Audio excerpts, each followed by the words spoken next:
દેત્રોદ તાલુકામાં શાળા પ્રવેશોત્સવ યોજાયો.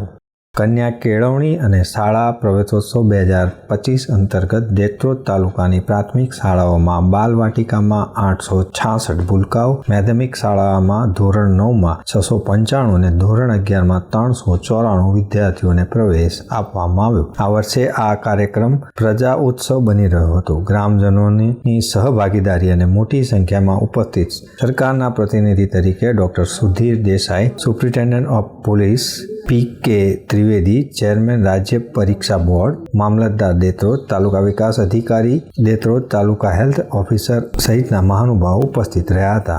બાળકોને કીટ વિતરણ, શાળામાં લેવાતી વિવિધ સ્પર્ધાત્મક પરીક્ષાઓના તેજસ્વી તારલાઓને સન્માનિત કરવામાં આવ્યા હતા. એસએમસીના સભ્યો સાથે સંવાદ કરવાની સાથે કન્યા કેળવણી અને શિક્ષણનું મહત્વ સમજાવી દરેક વિદ્યાર્થીઓમાં ધોરણ 12 સુધીનું માધ્યમિક શિક્ષણ પૂર્ણ કરે તે માટે વાલીઓને પણ અપીલ કરાઈ હતી. મહેમાનોના હસ્તે સરગવો, મીઠો લીમડો, જામફળી અને લીંબુના વૃક્ષના રોપાનું વિતરણ પણ કરવામાં આવ્યું હતું.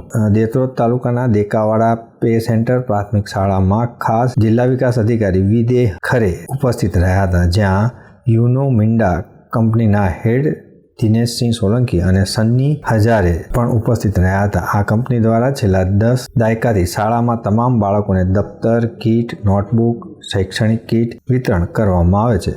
આ ઉપરાંત વોટર કુલર, પ્રાર્થના શેડ જેવી ભૌતિક સુવિધાઓ પણ પૂરી પાડવામાં આવી છે. તાલુકાના જિલ્લા પંચાયતના પદાધિકારીઓ, સરપંચો સાથે રહી કાર્યક્રમમાં ખાસ ઉપસ્થિત રહ્યા હતા. દર્શક મિત્રો, આ હતા અત્યાર સુધીના સમાચારની ખાસ ગતિવિધિ માટે આપ નિહાળતા રહો એસ લાઈવ ન્યૂઝ બુલેટિન. નમસ્કાર.